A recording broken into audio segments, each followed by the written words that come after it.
আল্লাহর হাবিব বলেন, এই 5 শব্দের দোয়া অভাবে যেই বান্দা পাঠ করবে, বাসায় চাল নাই, ডাল নাই, ব্যবসায় বরকত নাই, পকেট ফাঁকা, বাড়ির ব্যাংক ব্যালেন্স ফাঁকা, কোথাও কিছু নাই, অভাব আর অভাব, চাকরি নাই, ব্যবসা নাই, কিছুই নাই।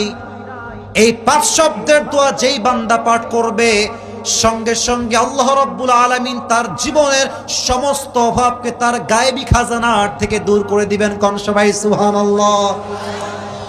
সবাইকে শিখাই দিয়ে যাই, বলেন সবাই, ইয়া আউয়ালাল আউয়ালিন, ইয়া আখিরাল আখিরিন, ইয়া যাল কুওয়াতিল মাতিন। শেষ শব্দের 2টা দোয়া খুবই সহজ, so you have to answer me very loudly, আস্তে নয়, জোরে বলবেন। সবাই বলেন, ইয়া রাহিমাল মাসাকিন। শেষ শব্দের দোয়া আরো বেশি সহজ, বলেন সবাই, ইয়া আরহামার রাহিমিন। ফাতেমা রাদিয়াল্লাহু তাআলা আনহার বিয়ের পরে 2 জন সন্তান হাসান আর হুসাইন হয়ে গিয়েছে।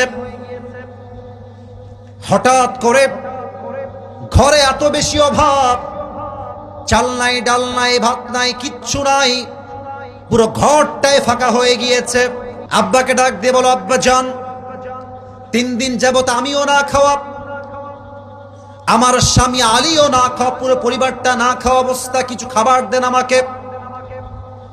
ফাতেমা যখন স্বামীর আদেশ পেয়েছে, ঘর থেকে বের হয়ে গিয়েছে, নবীর কাছে আসছে, দরজায় নক করেছে। আব্বা জান যারা এসেছেন, মায়েরা যারা এসেছেন, প্লিজ কান খাড়া করবেন, 2 চোখ আমার দিয়ে তাকায় শুনবেন, আমার দিকে একদম তাকায় থাকেন।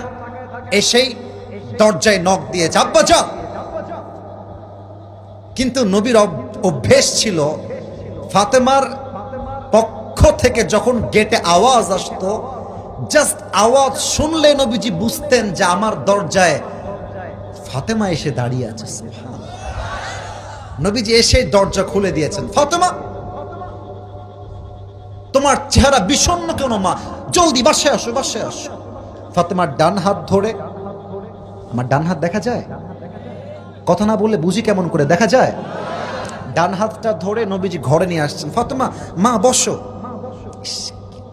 ব্যবহার কাকে বলে? আচরণ। Character is very important part in life. যার চরিত্র ভালো সে মানুষটা ভালো, যার চরিত্র খারাপ সে মানুষটাও খারাপ, ঠিক কিনা বলেন? আম্মা জান বসেন।